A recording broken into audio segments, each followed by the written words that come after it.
Olá, cursistas! Sejam todos bem-vindos a mais uma sessão do nosso curso de Capacitação, Gestão e Diversidade na Escola.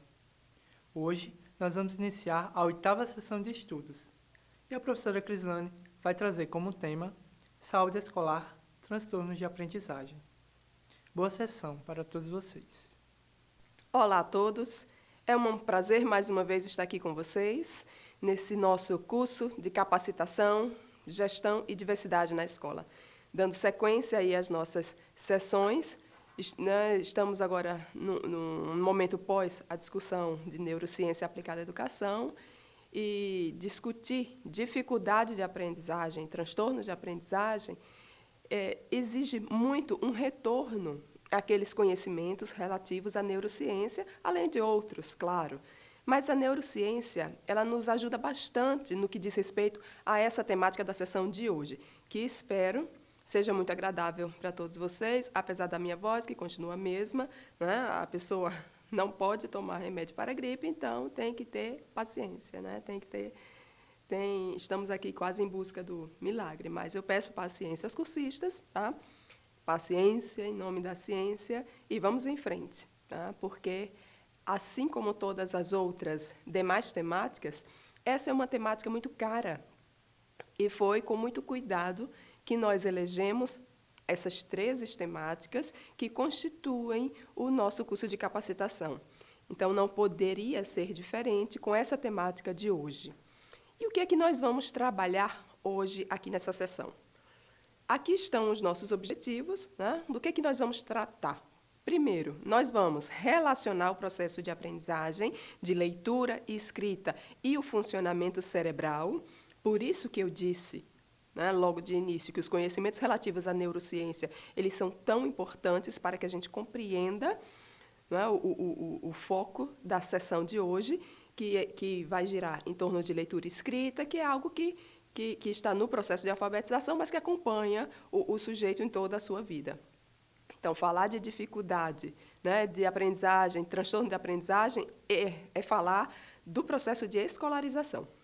Em seguida, nós vamos diferenciar dificuldade de aprendizagem de transtorno de aprendizagem, que são coisas distintas, são coisas sobre as quais nós precisamos ter bastante clareza, né, para não chegarmos a conclusões equivocadas em relação aos processos de aprendizagem dos nossos alunos e terminarmos errando nas nossas práticas. E, por fim, vamos discorrer sobre dislexia, descalculia, disgrafia e desortografia. E tudo isso, né, está girando em torno do quê? De algo que já perpassou aqui a minha fala por diversas vezes em outras sessões, que é a necessidade de conhecermos nossos alunos. Por quê? Porque, do contrário, nós não trabalharemos adequadamente. E poderemos, inclusive, piorar, por conta disso, as possibilidades do aluno aprender. Porque nós vamos estar levando um outro código que ele não conhece. E precisamos, por isso, conhecer muito bem o nosso aluno para podermos falar uma linguagem, né, um código que seja para ele decifrável, interpretável. Aí, nós iniciando aí nossos trabalhos, nós trazemos aqui alguns dados do MEC que mostram como os nossos alunos estão se desenvolvendo com dificuldades no que diz respeito à alfabetização e letramento. A alfabetização é entendida como aquele processo que envolve entendimento e compreensão acerca daquilo que se lê. O Enem tem mostrado muito isso, e isso que eu me refiro, né, as dificuldades, os problemas no processo de alfabetização e letramento, por meio das notas baixas, na verdade baixíssimas, que têm sido identificadas na redação, né, do exame, por exemplo. E aí, em termos de leitores no Brasil, o que é que o MEC nos diz? Que nós temos aí um nível de leitores muito crítico, que são aqueles que não desenvolvem habilidades de leitura, não foram alfabetizados adequadamente, e a esses corresponde 22% dos leitores brasileiros. Nós temos leitores que estão numa situação crítica eles não são considerados leitores, quer dizer, eles são considerados leitores não competentes, leem de forma truncada e apenas frases simples. Esse conjunto corresponde a cerca de 36% dos leitores do país. Temos os leitores que têm uma capacidade de leitura considerada intermediária. São aqueles que começam a desenvolver as habilidades de leitura, mas que ainda estão aquém do nível exigido para um 4º ano. Né? Quer dizer, que corresponde aí ao finalzinho, né, do ensino fundamental, anos iniciais. E esse quantitativo corresponde a cerca de 36% dos leitores do país. E aí vejam como o percentual cai quando nós chegamos no grupo de leitores que têm habilidade de leitura considerado de nível adequado, que são aqueles leitores cujo nível de compreensão de texto, né, o nível é adequado a que ano de ensino da escolarização? Ao 4º ano. Quer dizer, o finalzinho do ensino fundamental, anos iniciais. Quer dizer, é para sair do menino, o menino sair dos anos iniciais do ensino fundamental com um nível adequado de leitura. E muitas vezes ele está chegando na universidade sem esse nível adequado de leitura. E esse universo de leitores no Brasil corresponde a cerca de 4,4%. E aqueles leitores que estão considerados no nível avançado de leitura, né, que são aqueles leitores com habilidades consolidadas de leitura. Alguns com nível além do esperado, mas além do esperado para o 4º ano do ensino fundamental. Esse percentual não chega a 1%. Esse percentual fica em 0,4%. Então, isso é algo extremamente preocupante e é algo que justifica a busca dos profissionais da educação por entender pelo menos um pouco o que é dificuldade de aprendizagem e o que é transtorno de aprendizagem, para estar buscando, independente do ano de ensino no qual atue, independente da área de atuação na qual execute sua docência, tem que cuidar do desenvolvimento das habilidades de leitura e escrita dos alunos. E aí, alguns dados, né, mais sobre leituras aí nesse próximo slide. Nós temos aí o registro do Otávio Pinheiro, que é um historiador e cientista político, e ele, em uma publicação na Folha de São Paulo, de julho do ano passado, né, julho de 2018, em algum momento lá ele declara: nunca se escreveu tanto, tão errado e se interpretou tão mal. É óbvio, ele está se referindo ao Brasil. Então, nós lemos muito, nós estamos sempre nas redes sociais, estamos nos aplicativos de mensagem, estamos o tempo todo, né? Às vezes o dia inteiro. Então, terminamos lendo muito, mas lemos coisas simples. Quando o texto exige um pouco mais de compreensão, a leitura é feita de forma equivocada. Interpretação, nossa, não chega-se ao nível adequado. E aí nós temos, né, vejam só, nós temos um outro indicador, né, a pesquisa Indicador de Analfabetismo Funcional, que foi realizada pelo Instituto Paulo Montenegro, em parceria com a ONG Ação Educativa, que mostra que 22% dos brasileiros que chegaram à universidade têm plena condição de compreender e de se expressar. Vejam, não são os que não chegaram, são os que chegaram. 22% apenas. Quer dizer, os outros, né, 78%, estão chegando na universidade com dificuldade. Então, algo está precisando ser revisto aí. O Enem de 2014 mostrou que 537 mil alunos zeraram a prova de redação. Quer dizer, 10% de 6 milhões de participantes que entregaram a prova. Isso é muito, isso é demais, isso é além. No Enem de 2017, mostrou-se, né, que 309 mil alunos zeraram a prova de redação e apenas 53 tiraram a nota máxima. No universo de milhões de brasileiros, 53 tiraram a nota máxima. É um quantitativo muito irrisório.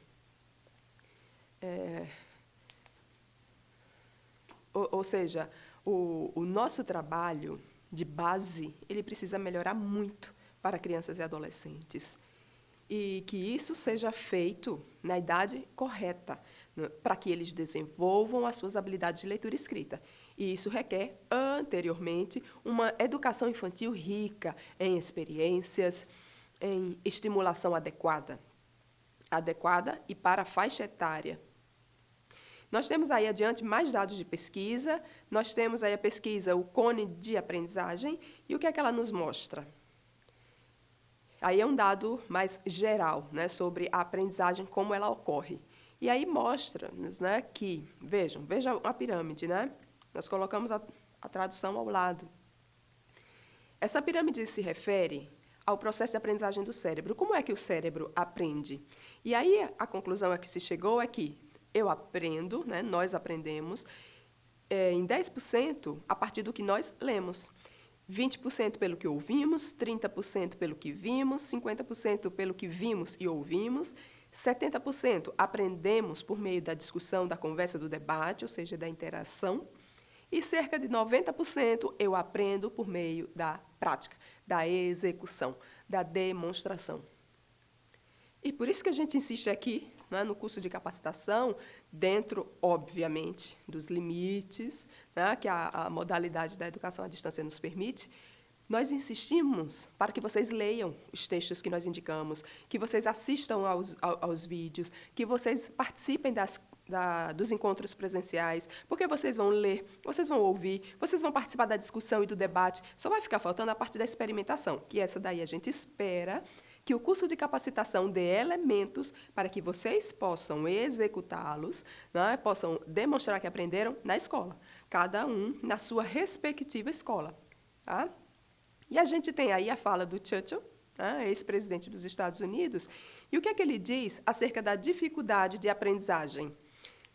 Vejam, ele declara: fui totalmente desestimulado em meus dias de escola. E nada é mais desencorajador do que ser marginalizado em sala de aula, o que nos leva a sentirmos-nos inferiores em nossa origem humana. Vejam como é difícil para uma criança, no caso aí, né, que tem dislexia, como é o caso do ex-presidente, ou poderia ser qualquer um outro transtorno de aprendizagem, ter que lidar com um universo que não está preparado para ele. E é possível, né, que terminemos marginalizando o nosso aluno em sala de aula por falta de conhecimento.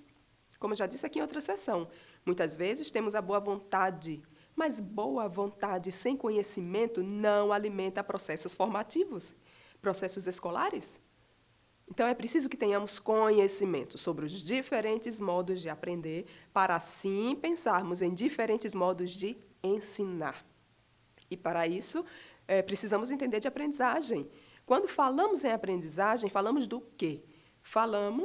Primeiro que falamos muita coisa, mas quando pensamos no processo, é preciso que consideremos que, para o êxito do processo de aprendizagem, precisamos considerar fatores internos e fatores externos, externos ao sujeito. O professor precisa saber sobre esses fatores para melhor ensinar, para melhor incentivar o seu aluno, e orientá-lo para a disposição para o aprender. Muitas vezes o aluno sofre. Sofre por quê? Por não aprender pela maneira como o professor está ensinando. E aí, pior, chega triste e equivocada à conclusão de que ele é incapaz de aprender. O aluno precisa também saber como é que ele próprio aprende. E ele vai saber quando? Quando o professor conseguir ensinar da forma adequada as suas necessidades de aprendizagem. Aí, aprender é um processo evolutivo e depende de fatores internos e externos. Ótimo, né? Então, para considerarmos, né, que aprender é também processar informações, ou seja, receber, armazenar e relacionar com a vida prática. Por isso que aprender implica em modificação de comportamentos. E quando falamos em fatores internos, estamos falando de que condições? Estamos falando de integridade anatomo-funcional e cognitiva, com a estruturação e organização dos estímulos. Quando falamos em fatores externos, estamos falando do campo dos estímulos, no plano do sensitivo e do sensorial. Ou seja, eu tenho que ter, né, para que eu aprenda, eu tenho que ter funcionamento cerebral perfeito e acesso a entradas de estímulos perfeitos. Os estímulos, eles precisam ser levados para o cérebro de forma adequada. Né? O agir no cérebro deverá atingir mudanças funcionais, né, comportamentais de funcionamento. Mas há falhas nesse processo. Nós estamos aqui para discutir dificuldades de aprendizagem e transtornos de aprendizagem. Isso por quê? Porque há pessoas que têm falhas nesse processo. E aí, se eu tenho falhas no meu processo de aprendizagem, se eu tenho uma falha naqueles fatores internos ou externos, eu posso dizer que eu tenho uma disfunção cerebral. Falhas na aprendizagem, vejam, elas não estão na entrada da informação, já que o aluno recebe a informação, seja qual for a linguagem empregada.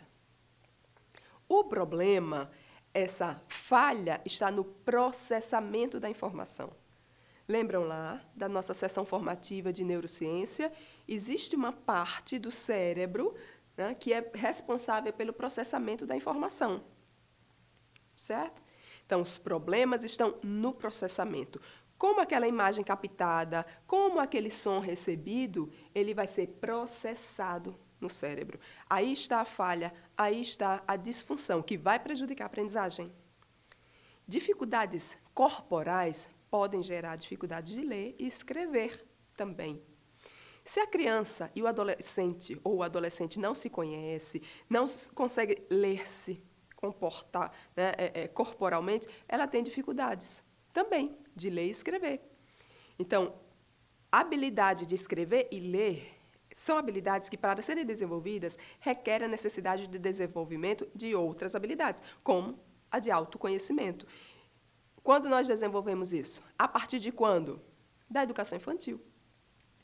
E uma outra coisa, essas falhas, elas podem ocorrer por diversas razões, como, por exemplo, a menor, né, circulação sanguínea, né, em determinadas regiões do cérebro pode ocasionar essa falha no processamento. E como é que nós descobrimos isso? Por meio do exame de ressonância magnética funcional, que só é utilizada para pesquisa, ela não está disponível, né, para a rede pública de exames, rede privada de exames. Mais adiante, nós vamos mostrar aqui na sessão, né, imagens que são elaboradas por ressonância magnética funcional. Mas atentemos aí para o que diz Neurarota. O que é que declara? Né? Declara que o cérebro, com uma estrutura normal, com condições funcionais e neuroquímicas corretas, e com um elemento genético adequado, não significa 100% de garantia de aprendizado normal. Isso vale, por exemplo, para o dislexo. O dislexo não tem um problema no cérebro, não falta uma parte do cérebro. O cérebro está estruturado normalmente. Tá? O que é que ocorre, então? O que ocorre é uma falha na área relativa ao processamento e que pode ser causada aí por falha genética, né, por uma falha metabólica, falta de fluxo sanguíneo na área de processamento, que não está sendo oxigenada de forma adequada, certo? E também precisamos considerar as condições ambientais e as condições emocionais. Elas podem afetar também o aprendizado. Por isso que nós precisamos, desde o nosso planejamento, estarmos atentos à organização do ambiente e às condições educacionais que nós implantamos naquele ambiente. Lembre-se da importância da postura do professor diante dos seus alunos, ao acionar o neurônio espelho. Como é que a sua postura vai ser repercutida na prática dos alunos? O que o professor propõe e demonstra para eles em sala de aula, como aquilo vai repercutir? Então, é preciso que estejamos atentos também às condições ambientais e emocionais, no que diz respeito ao contexto de aprendizagem. Tá? E nós dizemos que todos falam, mas nem todos leem. Porque todos nós falamos, alguma língua falamos, mas nem todos nós lemos, pelo menos da mesma maneira. Tá? A linguagem falada, né, ela é inata. Ela não precisa ser ensinada. Quando o bebê é neurobiologicamente sadio, basta que ele ouça a linguagem materna, que aquela linguagem falada ocorrerá sem esforço. Ele precisa ouvir, e aí ele vai repetir, ele vai falar sem esforço. Qual era a língua que o Tarzan, por exemplo, falava? Por imitação. Por imitação, ele falava a linguagem dos animais, os animais com os quais ele convivia. E agora, escrita e leitura, não. Escrita e leitura não se desenvolve por imitação. Então, falando de linguagem, a linguagem falada, ela é inata. O sujeito fala por imitação, mas a leitura e escrita, não. O cérebro não foi construído para leitura nem para escrita. Leitura e escrita requerem a aprendizagem formal.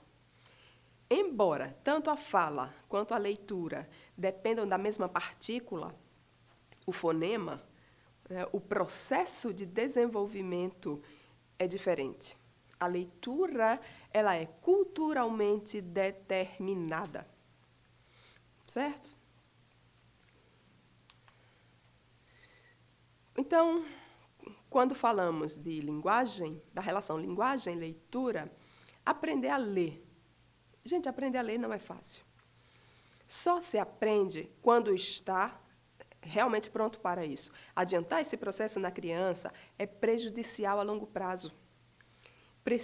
A criança precisa, né, para aprender a ler, ela precisa ativar certas áreas do cérebro e fazer uma série de coisas.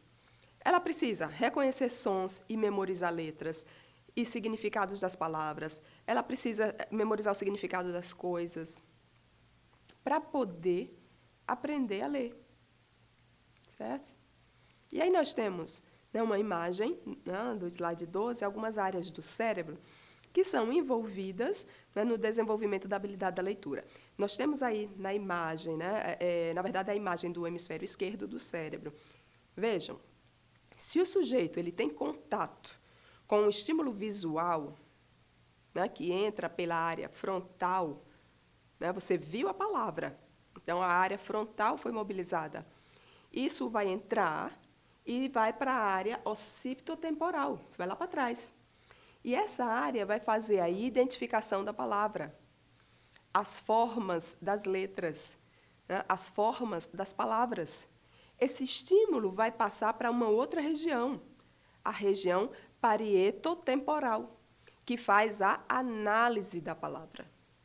Como?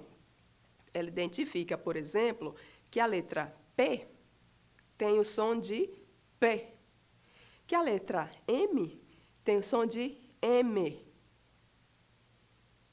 Depois, isso volta para a área de Broca, que faz com que o sujeito consiga fazer a articulação e falar a palavra. Então, o sujeito fala a palavra com toda a sua identificação, ou seja, no processo de ler, eu capto pela imagem visual a palavra, se eu não sou cega, né? Então, eu olho a palavra, eu capto pela região frontal, isso vai para a região occipitotemporal, né, na qual será feito o processamento das palavras. Isso depois vai para a área parietotemporal, na qual será feita a análise da palavra. Depois, esse processo vai em fração de segundos para a área de Broca, fazendo com que eu fale a palavra. Ou seja, faça a leitura, conclua o processo de leitura. Ou seja, isso é simples, né? O ver, o ouvir, o falar, o pensar sobre as palavras, isso ativa diversas áreas do cérebro. Em uma ação de leitura e interpretação de texto, todo o cérebro é ativado. Por isso que a leitura é tão importante, por isso que o professor não pode nunca deixar de ler. Tem que ter, em algum momento do seu dia, nem que sejam 10 minutinhos ali à noite, antes de dormir, em algum intervalo, tem que ler. Leia. A leitura alimenta o cérebro, mexe com todas as áreas do cérebro. E para quem está no processo de aprendizagem da leitura, nossa, a complexidade toma conta. Se esse sujeito ele não tem experiências pregressas que o auxiliem no encadeamento de todo esse ordenamento, ele não consegue ler, ele tem dificuldades. Isso se ele não tiver uma disfunção cerebral. Avançando, o que é que nós temos aí nesse slide 13? Lembram que eu disse que nós íamos ver algumas imagens captadas por ressonância magnética funcional? Nós temos aí algumas imagens. Vejam aí um cérebro em atividade. Hoje, as pesquisas em neurociência permitem que façamos as investigações com sujeitos vivos e em atividades. Lembram lá da sessão de neurociência? Então, aqui nós temos imagens captadas de um cérebro de uma pessoa viva em atividade. Vejam quando a área do cérebro mobilizada, quando a pessoa ouve palavras, né? Uma outra região é mobilizada quando ela vê as palavras.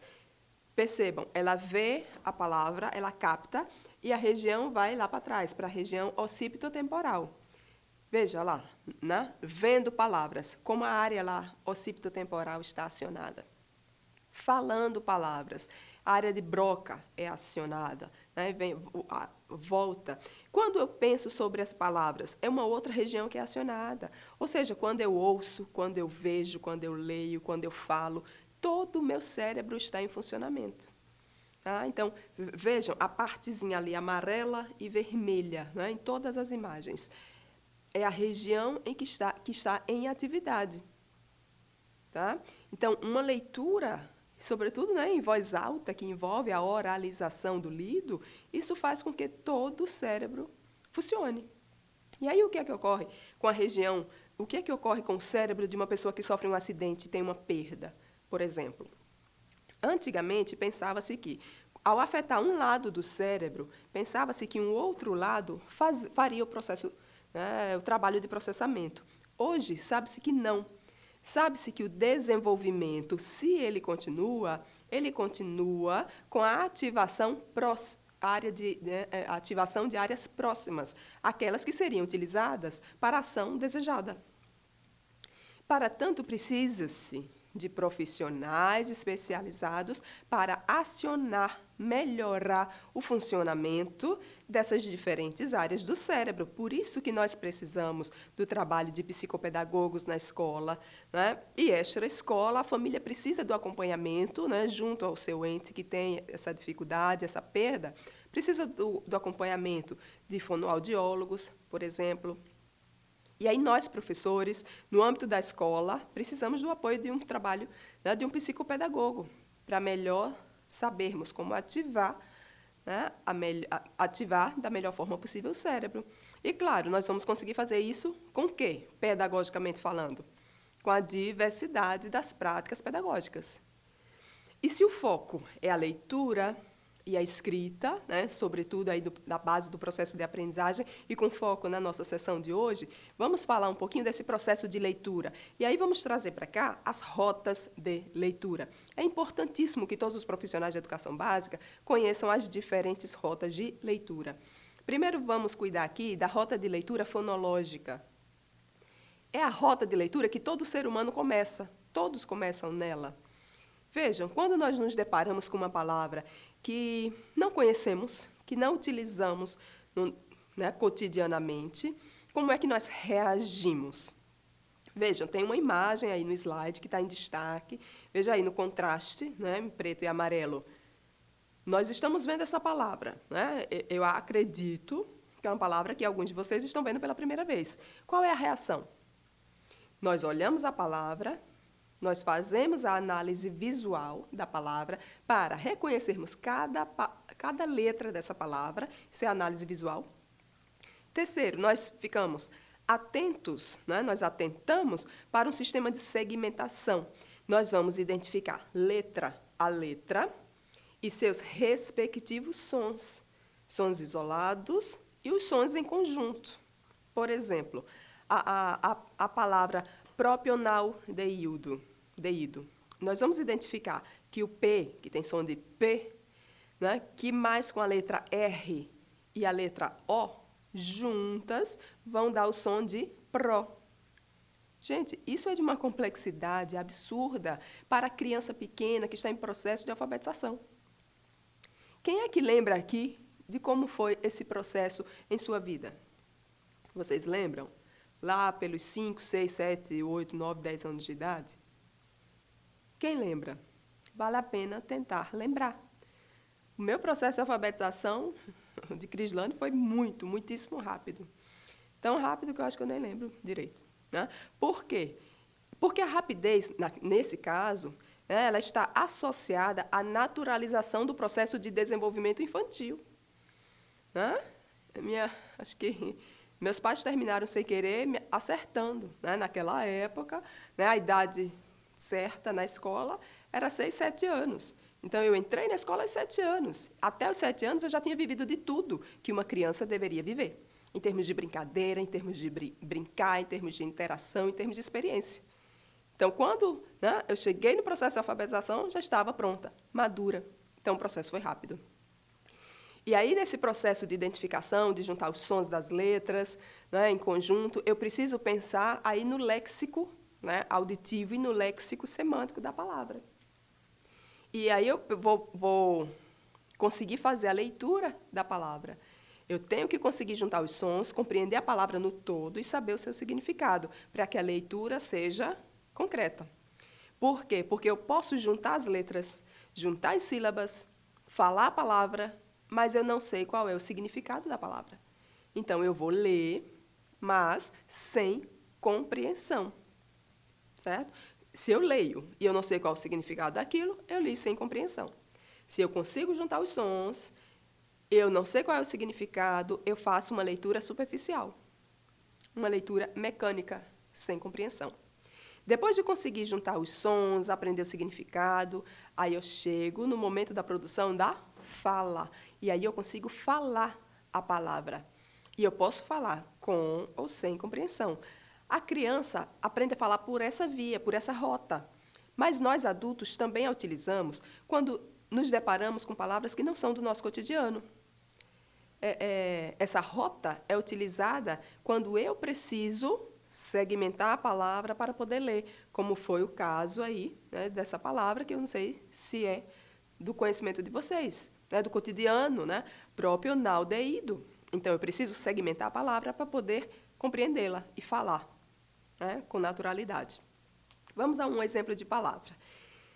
Vejam, nesse slide 15, que letra estaria faltando ou que letras estariam faltando nessa palavra? Vejam, quem aprende pela rota fonológica precisa, ao ler, conhecer todas as letras, conhecer todos os sons associados às letras e ter desenvolvida uma memória das palavras e uma memória de sons das palavras. Veja se é simples. Não é simples. Hoje, adultos, diante de uma palavra, sobretudo de uma palavra conhecida, uma palavra do seu cotidiano, isso fica muito fácil. É algo que se faz naturalmente. Mas para uma criança em processo de desenvolvimento da fala ou no processo de alfabetização, não. É algo extremamente complexo. Então, já deu tempo aí vocês pensarem qual é a letra ou as letras ou o pedaço da palavra que está faltando aí. Eu conheço essa palavra? Se eu não sei qual é a palavra, eu não sei qual é o pedaço que está faltando. Certo? Então, aí eu faço o quê? A rota fonológica para identificar que palavra é essa, o que é que está faltando. No caso aí, né, está faltando L-E-U, adrenoleucodistrofia. Certo? Tudo bem? Vamos mais? Vamos agora pensar na rota lexical. Tá? Rota lexical. É a rota do bom leitor. O olho bate e a pessoa já lê. Eu bato o olho e eu já sei imediatamente que a palavra que está aí em destaque, né, no contraste do preto com o amarelo, é professor. E eu leio em frações de milésimos de segundos. Eu leio e falo a palavra e sei qual é o significado da palavra. Quer dizer, eu capto a palavra, eu processo a palavra, eu analiso a palavra, essa análise vem para a minha área de broca e eu falo, pronuncio e com significado.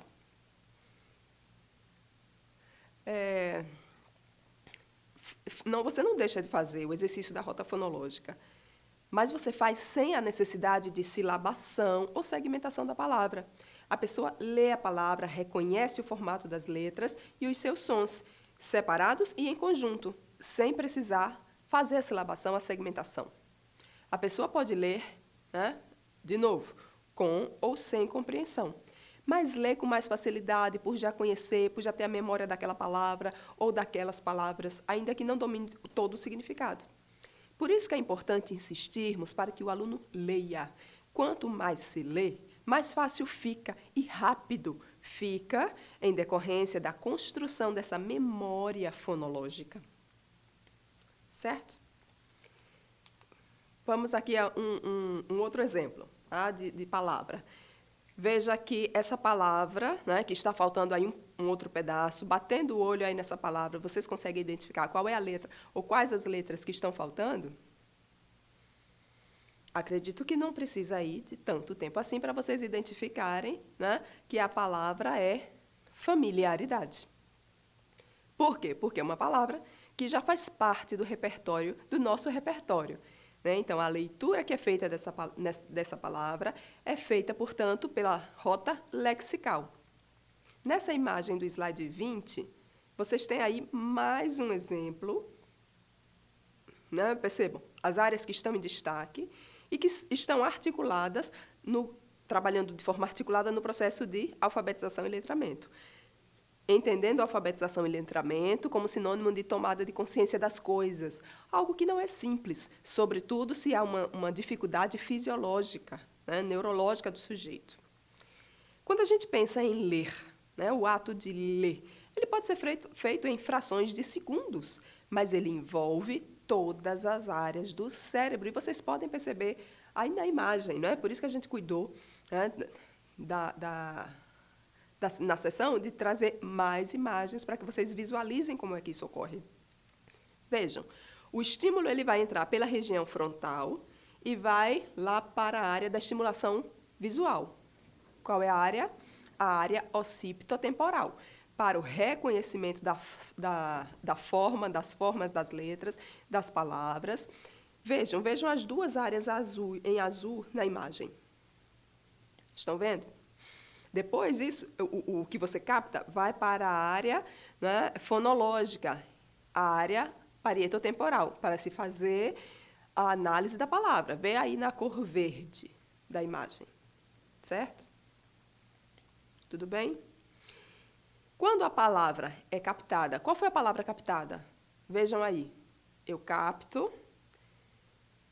Isso que foi captado vai para a área occipitotemporal, depois vai para a área parietotemporal. Quando vai para a parietotemporal, eu ainda não consigo identificar. Por quê? Porque eu estou ainda no processo de alfabetização. Então, eu misturo o B com o L, o O com o L. Então, eu não sei se a palavra é bolo ou se a palavra é lobo. Para mim, tanto faz. Eu tenho 5 anos de idade, 6 anos, 7 anos. Eu ainda estou no processo de alfabetização. Tá? Então, aí depois do processo de alfabetização, após o processo de alfabetização, aí sim, esse meu exercício de análise vai me permitir diferenciar bolo de lobo. Mas antes do processo de alfabetização, não. Eu estou aprendendo a processar, a analisar. Antes do processo de alfabetização, eu vou pensar nas letras, nas suas formas, nos seus sons isolados, em conjunto. E eu vou segmentar, e eu vou formar essa palavra. Isso em termos de áreas do cérebro trabalhando articuladamente para dar conta do todo. Certo? Não estou aqui falando de uma metodologia de ensino. Estou falando das áreas do cérebro e do que cada uma é responsável por fazer. Ok? Uma vai segmentar, uma vai analisar, uma vai ser responsável pela oralização daquilo que foi lido. Certo? Ok? Daí eu pergunto, é fácil aprender a ler, gente? Não é. Quando aprendemos, e se não temos transtornos de aprendizagem relacionados ao desenvolvimento da leitura e escrita, aí fica fácil. Mas até então, não. Não é nada fácil aprender a ler. O que está envolvido no processo de aquisição da leitura? Vejam, o que ocorre simultaneamente no cérebro do sujeito. Ele precisa ter atenção dirigida às marcas impressas e controlar o movimento dos olhos pela página. Isso não é algo simples, nós vamos ver aqui. Ele precisa armazenar ideias na memória para associar aquelas palavras com as quais ele já se depara no processo de leitura. Ele precisa comparar ideias novas com as que ele já tem, para que ele construa o significado.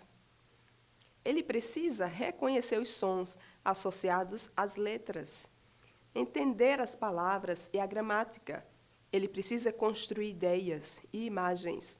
Isso não é, eu vou fazer isso às 10 horas da manhã, às outras às 10h30, às outras às 11, outras ao meio-dia. Não, isso tudo ocorre simultaneamente. Essa simultaneidade está na base do processo de aquisição da leitura. Então, é um trabalho muito complexo. Eu preciso construir ideias e imagens novas, comparar com as que já existem. Daí eu estou formando um aprendizado. E eu faço isso em frações de segundos, em termos de atividade cerebral, né? Não é algo simples. Eu preciso reconhecer sons associados às letras e fazer isso entendendo como é que as palavras estão articuladas, né? Para que aquilo que seja lido, aquilo que seja captado, tenha um sentido e tenha um significado para poder concretizar aquilo ali como aprendizagem, né? E nós estamos falando aqui, né, ora de dificuldade de aprendizagem, ora eu falo de transtorno de aprendizagem, mas não são sinônimos, não são a mesma coisa. E aí é preciso que pensemos na diferença entre transtorno de aprendizagem e dificuldade de aprendizagem. Tem diferença? Porque, do contrário, qualquer dificuldade poderia ser considerado um transtorno e, logo, ter encaminhamentos muito mais prejudiciais ao sujeito do que um encaminhamento benéfico. Nem tudo o que é dificuldade é transtorno de aprendizagem. Nós precisamos ter muita clareza sobre isso. Certo? Nesse slide aí, 22, nós colocamos um link de um vídeo, tá? Eu vou pedir para o Marinho passar aqui. É um vídeo bem curtinho, não chega a 2 minutos, só para que vocês tenham contato com a fala de algumas crianças sobre como elas se sentem diante da prática de alguns professores. Certo? Vamos ouvir as crianças? Eu acho que fica mais claro isso que eu estou colocando aqui, né, sinalizando em termos de dificuldade e transtornos de aprendizagem. Vamos ver o vídeo. Dear teacher, I know it doesn't always seem like it, but I really do want to listen and learn. It's just my brain is kind of different. So this is what I'd like you to know about me. I have to move, or I really can't pay attention. Even though I'm not looking at you, I can still listen to what you're saying. If you tell me, sit up straight, now I have to use all of my brain to do just that. It makes me feel sad when you tell me to try harder, even though I've already tried as hard as I can. I actually listen better when I'm rocking in my chair. When you give me a bunch of directions, I start to think I will never remember all of this. Sometimes my mom or dad ends up doing all of my homework. So here's how you could maybe help. Let me get up and move while I'm learning. Let me look wherever I want when you talk to me. Let me rock or slouch in my chair. No matter what, please don't take away my recess. Give me help I could do all by myself. Make directions very short. Just ask me, what does your brain need right now? And one more thing. My brain might be different than yours, but it's still amazing. Sincerely, your student. Your student. Your student. Your student.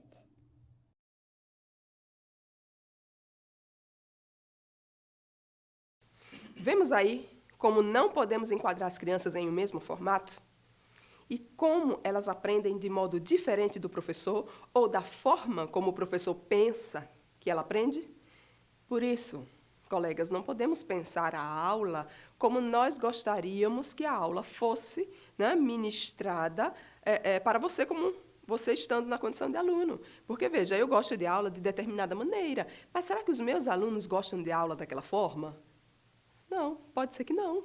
E a aula é para os alunos, então ela precisa estar adequada às formas como os alunos aprendem.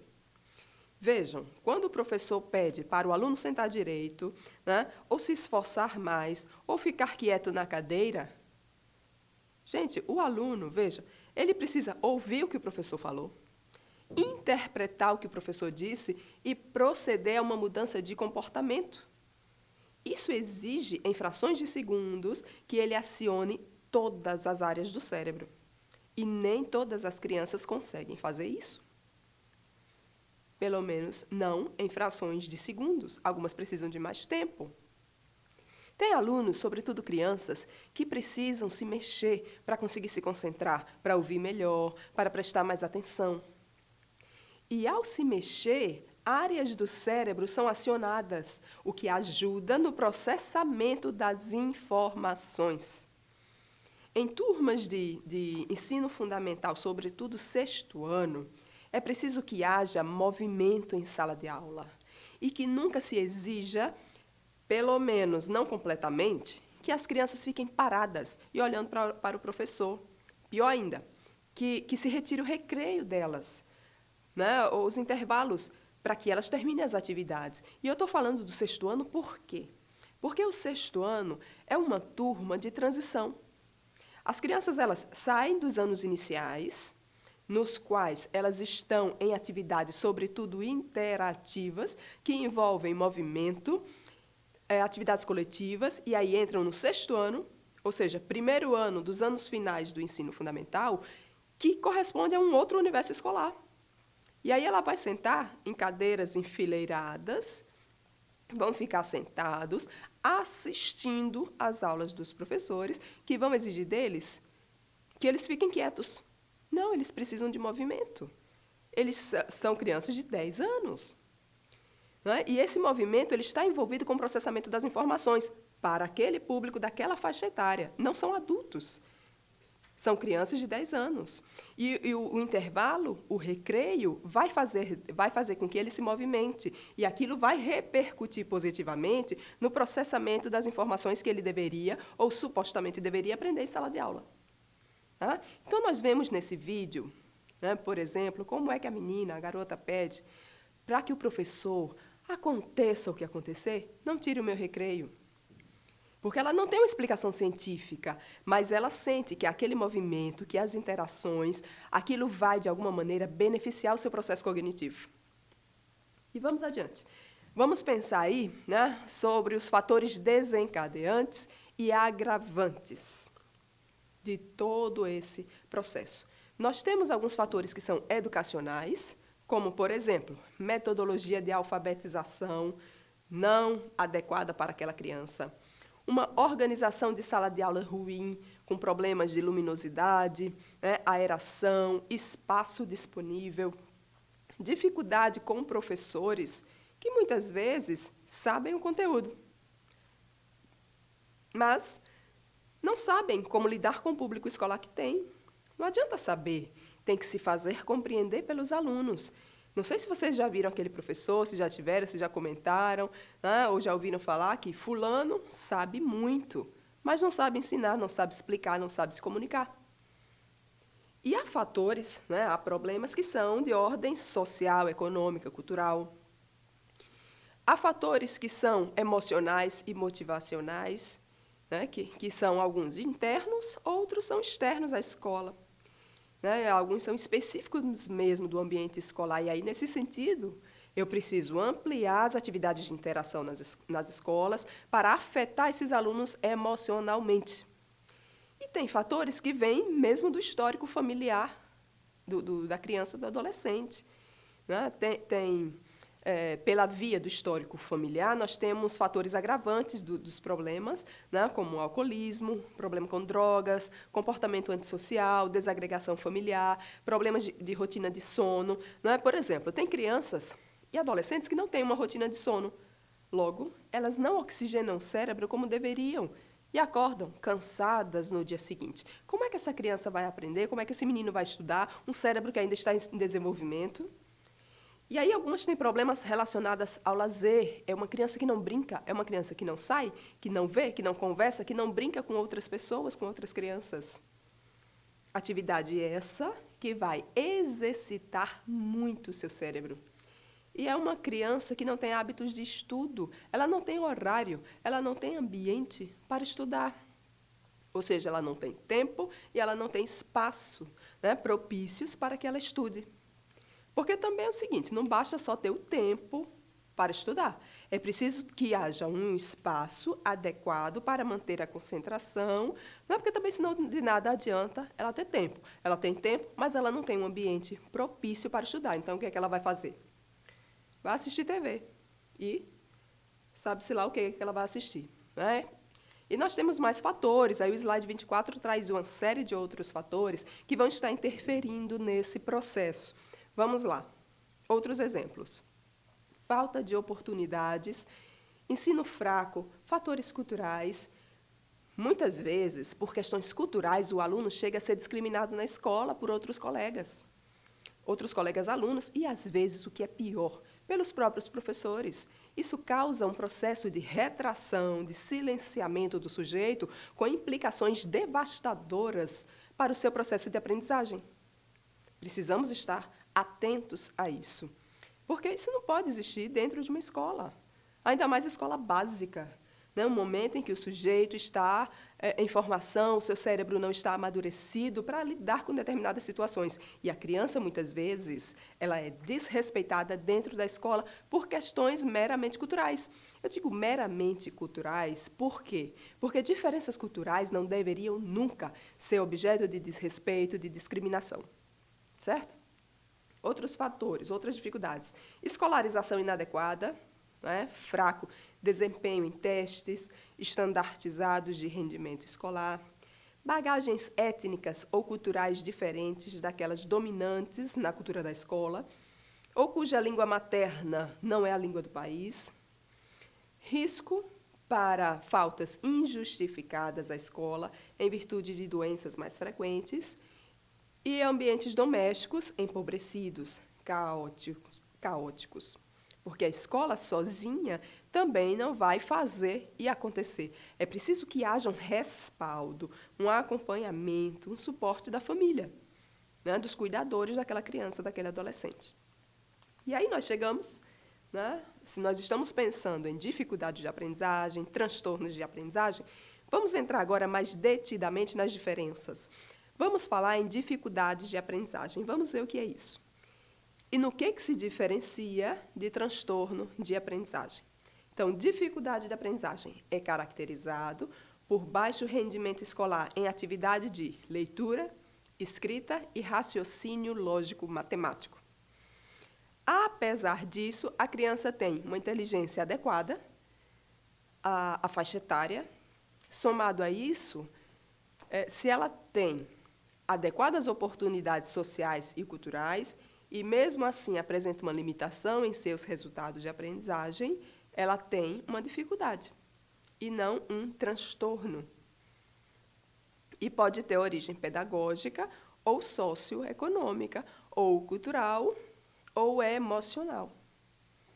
Por sua vez, o transtorno de aprendizagem, ele é caracterizado, ver bem, né? Ele é caracterizado por desempenho em leitura, escrita e matemática abaixo do esperado para a idade e escolaridade.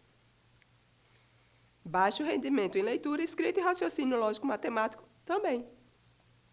Só que a origem dele não é pedagógica, não é social, não é emocional.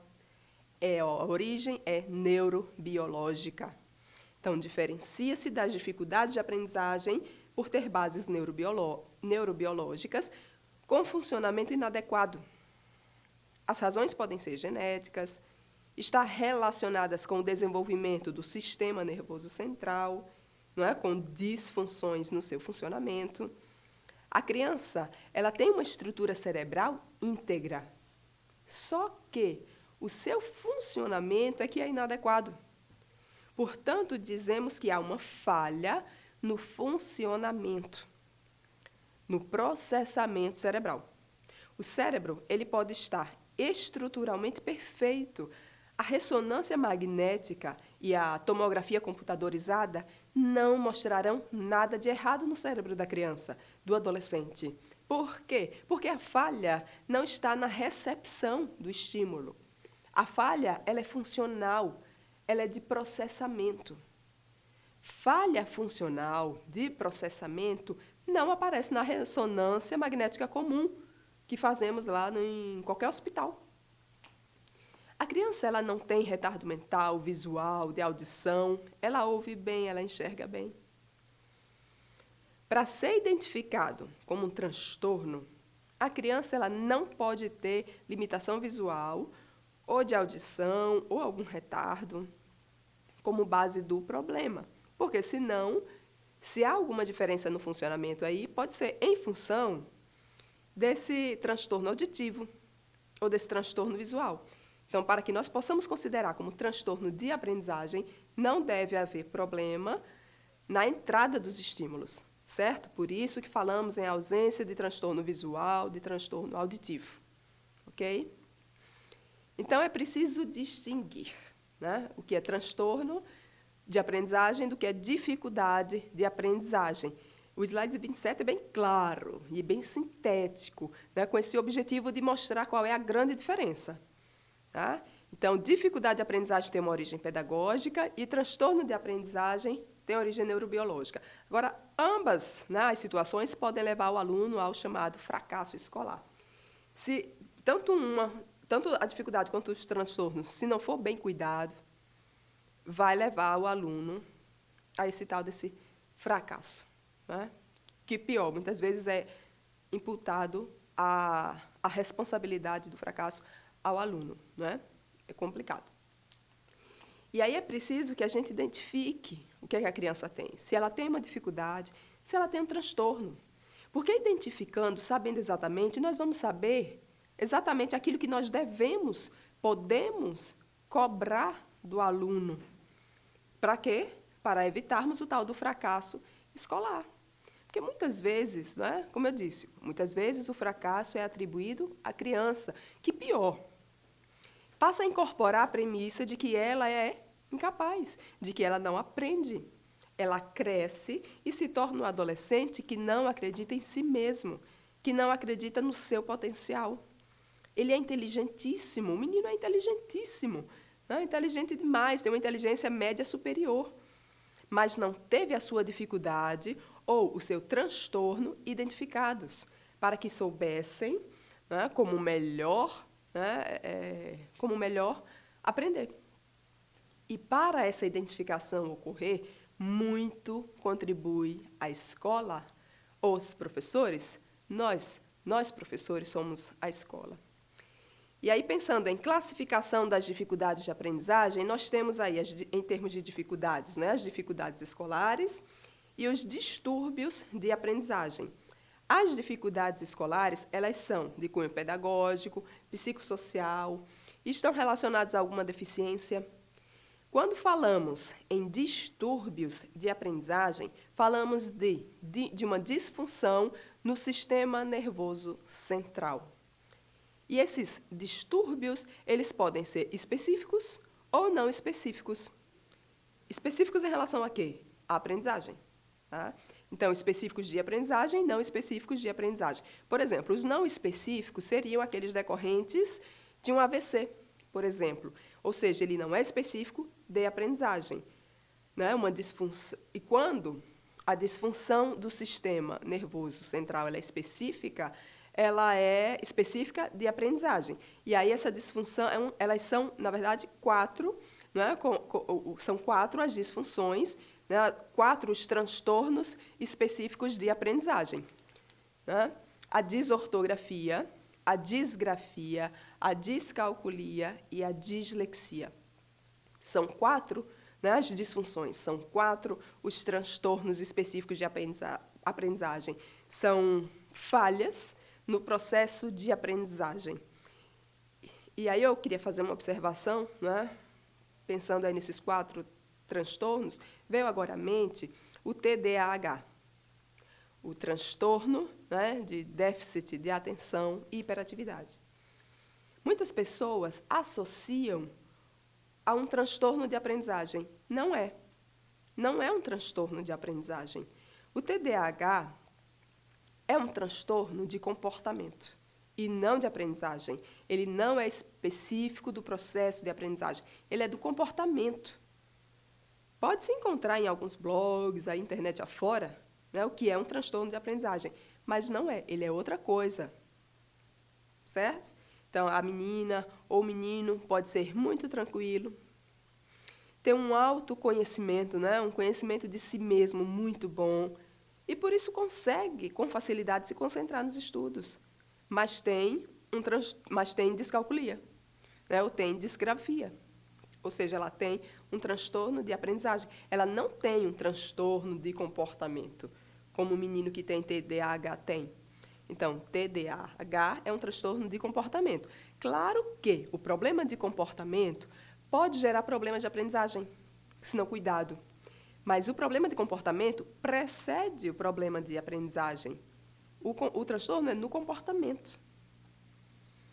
Então, esse transtorno é de comportamento e não específico de aprendizagem. E esse dis, né, que precede as palavras, dislexia, descalculia, disgrafia, está associado à compreensão de distúrbio. Então, dis de distúrbio de aprendizagem, entendido aí como falha no processamento cerebral. E o que é que a gente tem aqui adiante, não é? O que é que a gente tem em termos de dados relativos a esses transtornos, a incidência desses transtornos? Vejam, a dislexia, né, sobre ela, os estudos mostram que cerca de 5 a 7% dos transtornos de aprendizagem estão no plano da dislexia.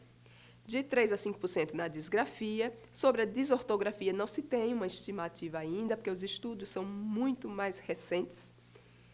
Os estudos mais sólidos que nós temos até hoje estão relacionados à dislexia.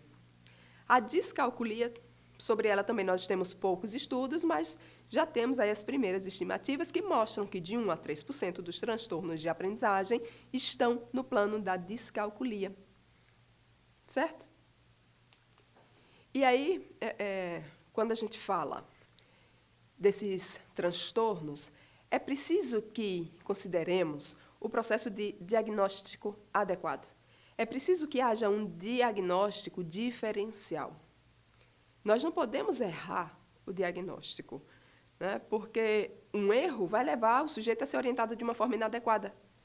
E quando pensamos em diagnóstico diferencial, significa que é preciso que desconsideremos no sujeito retardo mental, distúrbios psiquiátricos, distúrbios de linguagem ou graves do desenvolvimento, distúrbios sensoriais primários relativos, por exemplo, à audição e visão, distúrbios neurológicos e déficit de desenvolvimento, né, e hiperatividade, né, e atenção e hiperatividade. Então, eu preciso, para diagnosticar, né, se a menina tem descalculia, dislexia, eu tenho que excluir uma série de outros fatores, certo? Como alguns desses listados, como esses listados aí nesse slide 31, certo? Acho que dá para a gente, né, fechar agora esse nosso primeiro bloco com essa imagem sobre o funcionamento cerebral. Vejam as imagens. Aí é um cérebro de uma criança com dificuldade de leitura, né, a criança com dislexia. E a gente tem na imagem, ao lado, o cérebro em atividade de uma criança não dislexa. Né? Vocês conseguem perceber as áreas que estão em destaque? Destaque em uma imagem e não em outra. Veja que a imagem do cérebro do dislexo, né, ele não tem problema na área de aquisição. A informação entra pela região frontal, mas cadê lá atrás? Cadê a occipito temporal realizando o processamento? Você vê que o não dislexo, a área, né, frontal está em atividade, a occipito temporal, a parieto temporal, elas estão em atividade, né, no cérebro do que não tem dislexia.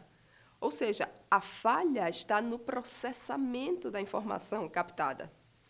E aí, se a gente pensar na formação do cérebro, vejam, os neurônios, eles vão se posicionando de baixo para cima para formar as camadas do cérebro.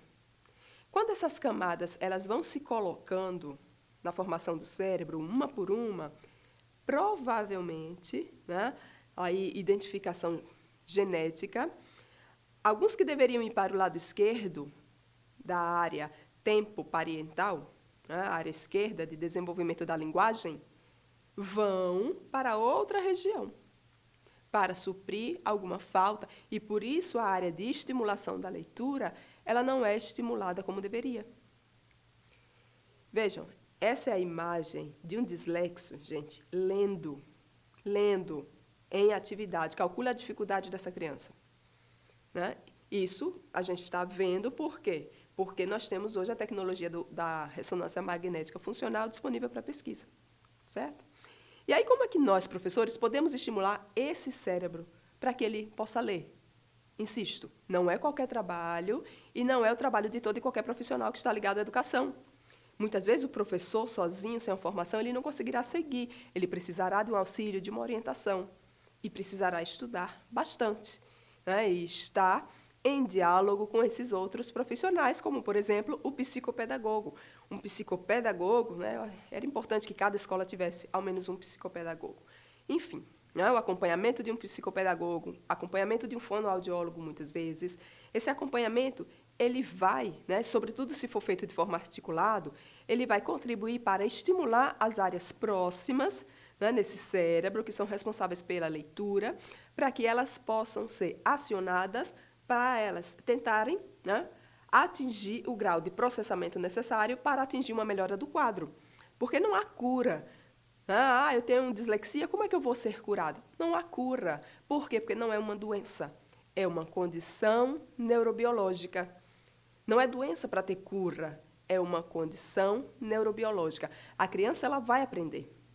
Mas ela vai aprender por caminhos diferentes, por estimulação diferente, em qualidade e em quantidade, em relação àqueles que não têm essa condição neurobiológica. Ela vai aprender, só que por caminhos diferentes.